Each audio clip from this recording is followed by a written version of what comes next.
Oh.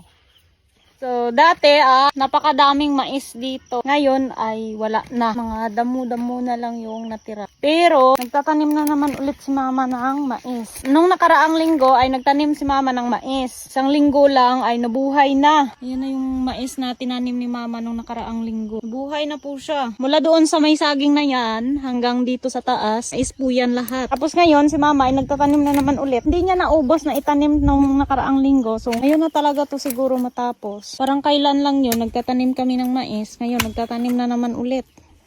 Ako na naman yung magtatanim. Hawakan natin sa kanya yung cellphone ko. So, tayo na naman ang magtanim ng mais.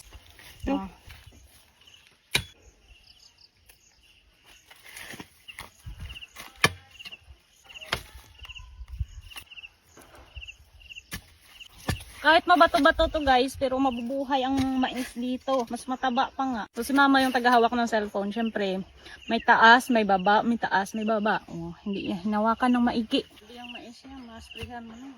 Isprehan na? Ikaw.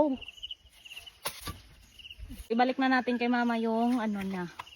Agad niya, and then siya na naman. Meron nga palang nagsasabi na sabi niya daw ay, grabe, nakamura pa yun guys.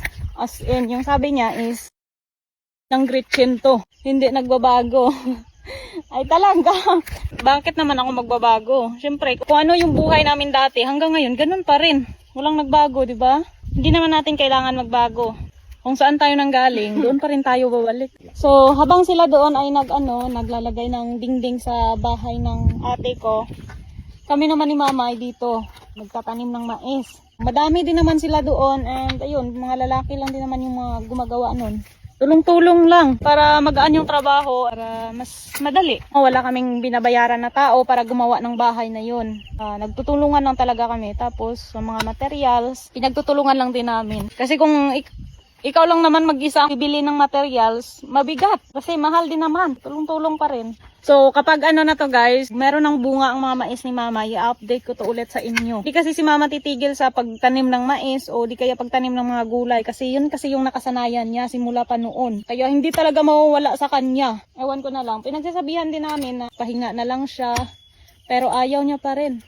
Niintindi lang din naman namin. Basta wag lang siya masyado magpapagod. Yung sobrang bigat na trabaho. Yun lang. Alala rin kami kapag tumigil si mama sa kanyang trabaho, baka doon pa siya magkasakit. Bagay na hindi ko gusto mangyari. Para sa akin kasi, mas okay na ako yung magkasakit, hindi lang yung ina namin. Kasi madami kami.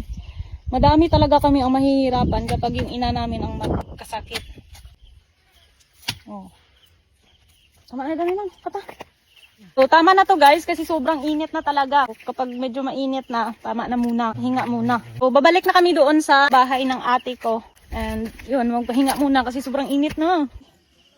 Grabe, nakaka-amaze talaga ang lugar na to. Kapag makita ko kasi yung kubo namin na kung saan kami nag-start, kasi parang naiyak ako. Oo. Naiyak na. Ayan, tingnan nyo naman. Ayan. Kita nyo ba sa, sa profile ko? Yung kubo namin, tsaka yung nag-iisang niyog. So, yun yung sa profile ko na, wait lang, naiyak na ako. Kasi, doon kami nag-start. And hindi ko akalain na darating kami sa point na ganun.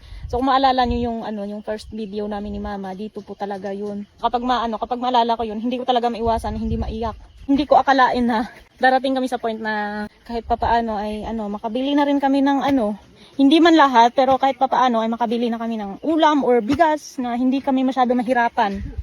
So, yun lang muna. Babalik na muna kami ni mama doon sa bahay ng ate ko. Bye guys!